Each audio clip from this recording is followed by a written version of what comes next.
Hello दोस्तों, मैं हरीश कुमार लोहार आज फिर हाजिर हूँ एक नए कंसेप्ट और एक नए एनर्जी के साथ। तो आज हम पढ़ेंगे particular integral of partial differential equation with constant coefficient. तो दोस्तों मैं आपको वापस थोड़ा ब्रीफ में आइडिया दे देता हूँ। मैंने जो प्रीवियस वीडियो बनाया है वो दोस्तों मैंने कॉम्प्लीमेंट्री फंक्शन पर बनाया है, और जो आज मैं वीडियो बना रहा हूँ वो पर्टिकुलर इंटीग्रल पर बना रहा हूँ। यदि अपने पास कोई भी पार्शियल डिफरेंशियल इक्वेशन होती है और यहाँ पर बराबर में एफ ऑफ एक्स वाई की जगह जीरो नहीं होता है, तो हमें कंप्लीट सॉल्यूशन के लिए कॉम्प्लीमेंट्री फंक्शन तथा पर्टिकुलर इंटीग्रल दोनों की ज़रूरत पड़ती है। फिर दोनों का सम करते हैं तो वो कंप्लीट सॉल्यूशन होता है। और जब यहाँ पर जीरो होता है तो कंप्लीट सॉल्यूशन के लिए पर्टिकुलर इंटीग्रल की ज़रूरत नहीं पड़ती, जो उसका कॉम्प्लीमेंट्री फंक्शन होता है वही कंप्लीट सॉल्यूशन होता है। तो आज हम पढ़ेंगे पर्टिकुलर इंटीग्रल। यदि अपने पास कोई पीडी इस टाइप की दे रखी है तो यहाँ पर जो भी ये दे रखा है a naught d n plus a one d n minus one d dash, ये दोस्तों क्या है, देखिए यहाँ पर ये जो फंक्शन बन रहा है डी और डी डैश में, तो मैं इसको शॉर्ट में ये लिख सकता हूँ एफ डी डी डैश, मतलब डी और डी डैश का कोई फंक्शन होगा जो ये होगा, और Z equal to F of X Y हो जाएगा।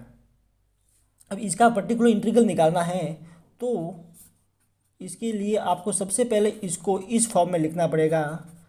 एफ एक्स वाई में जो भी एफ डी डी डैश होगा उसको one upon F D D dash करेंगे और उसके पास एफ एक्स वाई लिख देंगे। अब यहाँ पर मैं आपको केस फर्स्ट बताता हूँ कि यहाँ पर केस फर्स्ट क्या होगा। मान लीजिए यहाँ पर जो एफ ऑफ एक्स वाई है वो कुछ इस टाइप का फंक्शन दे रखा है, a x plus B y type का फंक्शन दे रखा है, तो वहाँ पर पर्टिकुलर इंटीग्रल होगा five a x plus B y. तो आपको यहाँ पर क्या करना है कि जो डी है उसकी जगह हम ए पुट कर देंगे और जो डी डैश है उसकी जगह हम बी पुट करेंगे। तो यहाँ पर क्या बनेगा, कुछ एफ ऑफ ए बी, और इसकी जगह हम क्या करेंगे, इसकी जगह हम इंटीग्रेशन कर देंगे, और इंटीग्रेशन कितने बार करेंगे वो मैं आपको बताता हूँ अभी। उसके बाद हम F I U D you कर देते हैं, जहाँ पर जो u की वैल्यू होती है वो खुद ए एक्स प्लस बी वाई होता है, और इसको भी हम ऐसा लिख देंगे। अब देखिए यहाँ पर जो मल्टीपल इंटीग्रल हो रहा है तो अब ये कितनी बार करें ये डिपेंड करता है इसकी डिग्री पे। यहाँ पर जो एफ डी डी डैश दे रखा है इसकी डिग्री कितनी है, एन है, तो यहाँ पर इसको एन टाइम इंटीग्रल करना पड़ेगा। तो ये एन है तो यहाँ पर भी D U P N times आएगा। मान लीजिए पार्शियल डिफरेंशियल इक्वेशन की डिग्री दो दे रखी है, तो उस केस में इंटीग्रल जो होगा वो टू टाइम्स होगा। ये आपको यहाँ पर समझने की ज़रूरत है। इस पर मैं एक एग्जांपल लेता हूँ ताकि आपको और अच्छे से समझ में आए।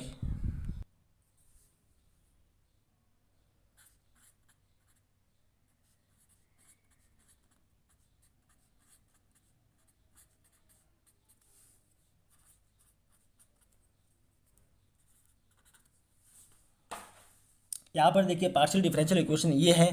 अब इसका हमको निकालना है पी आई। तो सबसे पहले क्या करेंगे, जो भी एफ डी डी डैश है, यहाँ पर फंक्शन डी और डी डैश का कौन सा है, ये वाला, तो इसको लिखते हैं सबसे पहले अपॉन में, तो D square minus two D D dash plus D dash square, जो भी फाई मैंने आपको बताया कि जो phi X plus B Y है वो यहाँ पर आएगा, और ये दिया हुआ है ई की power X plus two Y. तो यहाँ पर जो ए की वैल्यू है, ए क्या होता है, एक्स का कोफिशिएंट, तो ए यहाँ पर वन है और बी यहाँ पर टू है। तो अब क्या करेंगे, डी की जगह वन पुट करेंगे और डी डैश की जगह टू पुट करेंगे। तो यहाँ पर जब डी की जगह वन पुट करेंगे तो वन का स्क्वायर वन ही रहेगा, और डी की जगह वन और डी डैश की जगह टू, तो two into one into two, तो माइनस फोर हो जाएगा, प्लस डी डैश की जगह टू पुट करेंगे तो ये फोर हो जाएगा, और यहाँ पर e to the power x to y, और इंटीग्रल कितना आएगा, देखिए यहाँ पर डिग्री कितनी दे रखी है, टू, तो यहाँ पर टू टाइम्स इंटीग्रल आएगा। मैं इसको आपको वापिस बता देता हूँ, ये आगे लिख देता हूँ मैं। यहाँ पर अपने क्या आया है 1/1 - 4 + 4। यहाँ पर वो फंक्शन की कौन सी कितनी डिग्री का है, 2 डिग्री का है, तो यहाँ पर 2 टाइम्स इंटीग्रल होगा और e⁻, मैंने आपको बताया था कि u की वैल्यू आपको लिखनी है यहाँ पर x+2y, तो ये हो जाए e⁻u du। तो यहाँ से ये कैंसिल हो जाएगा, 1 बचेगा। और यहाँ पर u का जब हम e⁻u का u के रेस्पेक्ट में डबल इंटीग्रल करेंगे तो वो वैल्यू आएगी e⁻u ही। तो और इसकी वैल्यू, अब u की वैल्यू पुट कर दो तो आ जाएगा अपने e⁻x+2y, जो ये पर्टिकुलर इंटीग्रल होता है। तो यहाँ पर पर्टिकुलर इंटीग्रल ये मिलेगा। मैं एक और एग्जांपल ले लेता हूँ। यदि हमें पार्शियल डिफरेंशियल इक्वेशन ये दे रखी हो sin 2x + 3y, तो हम क्या करेंगे। देखिए दोस्तों, यहाँ पर जो r है, r क्या होता है, del2z/del x²। जो s है उसकी वैल्यू होती है del2z/del x del y, और जो t होता है वो होता है del2z/del y²। तो इसको हम शॉर्ट में लिख सकते हैं d² - 2d d dash plus d dash का square z sin 2x + 3y। अब निकालना है इसका पर्टिकुलर इंटीग्रल, तो करना पड़ेगा 1/d² - 2 d डैश का स्क्वायर और sin 2x + 3y। यहाँ पर a की वैल्यू 2 है, b की वैल्यू 3 है, तो d की जगह 2 पुट करो और d डैश की जगह 3 पुट करो। तो यहाँ पर d की जगह 2 पुट करेंगे तो 4 माइनस d की जगह 2 और d डैश की जगह 3, तो 3 × 2 6 × 2 12 प्लस d डैश की जगह 3, तो यहाँ पर 9, और यहाँ पर डिग्री दे रखी है 2, तो यहाँ पर सेकंड टाइम इंटीग्रल करेंगे और sin u du कर देंगे, जहाँ यहाँ पर u होगा 2x + 3y। अब यहाँ पर इसको सॉल्व करते हैं तो ये 13 - 12 1, और यहाँ पर एक बार इंटीग्रल करेंगे तो sin u का माइनस cos u और माइनस cos u का माइनस sin u, तो यहाँ पर आएगा sin u की वैल्यू वापस पुट कर दो माइनस sin 2x + 3y, ये होगा पर्टिकुलर इंटीग्रल यहाँ पर। दोस्तों, अभी जो हमने एग्जाम्पल देखे हैं वहाँ पर जब हम a और b की वैल्यू d और d डैश की जगह पुट कराते हैं तो कुछ यहाँ पर नॉन जीरो वैल्यू बनती है। अब मान लीजिए जब हम a और b की वैल्यू इसमें पुट कराते हैं और ये वैल्यू जीरो बन जाती है, तो यहाँ पर डिनोमिनेटर जीरो बनेगा, तो ये क्वांटिटी की वैल्यू तो बनेगी नहीं, क्योंकि ये तो फिर मीनिंगलेस हो जाएगा। तो अब सोचिए उस केस में अपना पर्टिकुलर इंटीग्रल क्या होगा। तो इसके लिए हम केस सेकंड देखते हैं कि जब एफ ए बी की वैल्यू जीरो हो जाए तब हम क्या करेंगे। When F of A B equal to 0, जब एफ ए बी की वैल्यू जीरो होती है तो क्या होगा। अब देखिए अपने पास, यहाँ पर मैं आपको बताता हूँ कि अपने पास कोई पार्शियल डिफरेंशियल इक्वेशन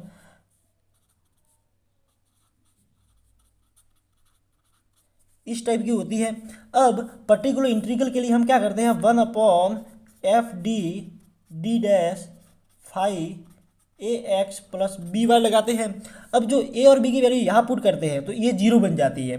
तो इसका मतलब क्या होगा कि जो भी अपने पास ये फंक्शन है उसके पास कोई ना कोई एक फैक्टर मिलेगा, क्योंकि ये जीरो बन रहा है, इसका मतलब कुछ ना कुछ फैक्टर मिलेगा।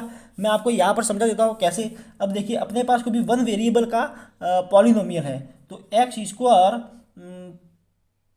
प्लस x इस टाइप का कोई भी फंक्शन है।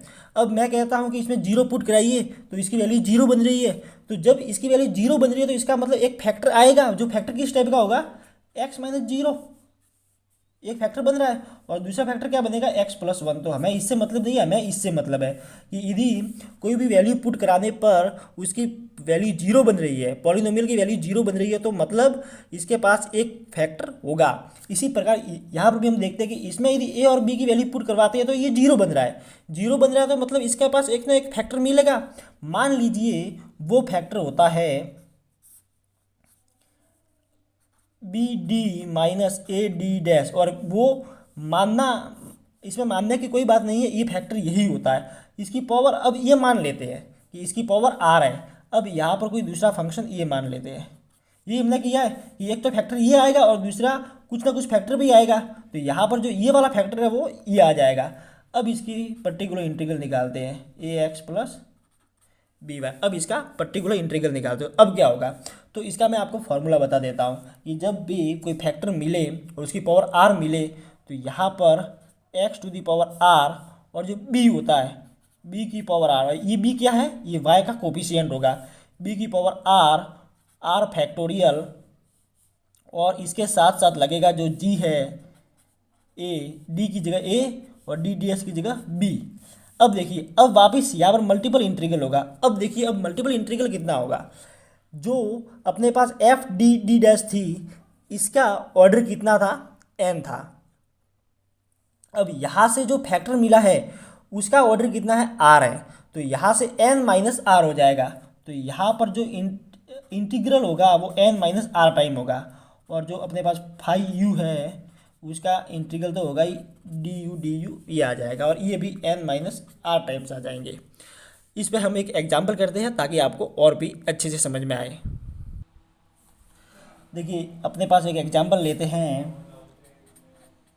यदि हम ये एग्जाम्पल ले minus 4d² minus 4d dash plus D dash square 16 log x plus 2y।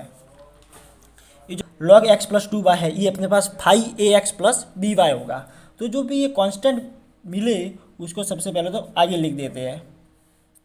अब देखिए, अब यहाँ पर हम ए की वैल्यू 1 डी की जगह पुट करवाए और बी की वैल्यू 2 डी डैश की जगह पुट करवाए, तो क्या आता है देखिए।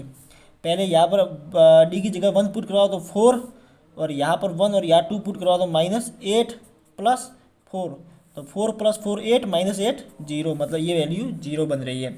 जब ये वैल्यू 0 बन रही है तो इसका मतलब इसके पास कुछ फैक्टर होगा। अब वो फैक्टर निकालते हैं तो वो क्या होगा, इसके फैक्टर क्या होंगे, 2d माइनस डी डैश का होल स्क्वायर, ये डायरेक्टली इसके पास फैक्टर बन रहा है। और जो पास में यहाँ पर डी डैश है वो यहाँ पर आ ही नहीं रहा, इसका मतलब यदि नहीं आया तो कोई प्रॉब्लम नहीं है, और यदि कुछ फैक्टर बन रहा है तो यहाँ पर लगा देते हैं। अब देखिए, अपने पास log x प्लस 2y आ जाएगा यहाँ पे। अब क्या करना है, इसकी डिग्री कितनी है, 2, और यहाँ पर जो r की वैल्यू आ रही है वो भी 2 है। तो सबसे पहले हम करेंगे यहाँ पर x की पावर r करते हैं, x की पावर r करते हैं तो x square upon r factorial आएगा, तो यहाँ पर 2 फैक्टोरियल, और b की पावर r, और b की पावर b की क्या है यहाँ पर 2, तो 2 स्क्वायर आ जाएगा। और यहाँ पर कुछ करना ही नहीं है, इंटीग्रेशन करना ही नहीं है, क्योंकि 2 माइनस 2 0 हो जाएगा। तो यहाँ पर log x प्लस 2y यहाँ पे हो जाएगा, तो 4 और 8, तो यहाँ पर 2x square log x plus 2y ये सॉल्यूशन हो जाएगा। तो दोस्तों, आई होप दैट आपको ये वीडियो पसंद आया होगा, और यदि आपको ये वीडियो अच्छा लगा है और समझ में आया है तो इस वीडियो को लाइक कीजिए और मेरे चैनल को सब्सक्राइब कीजिए ताकि आपको और भी बेटर समझ में आए। तो आज के लिए बस इतना ही, धन्यवाद।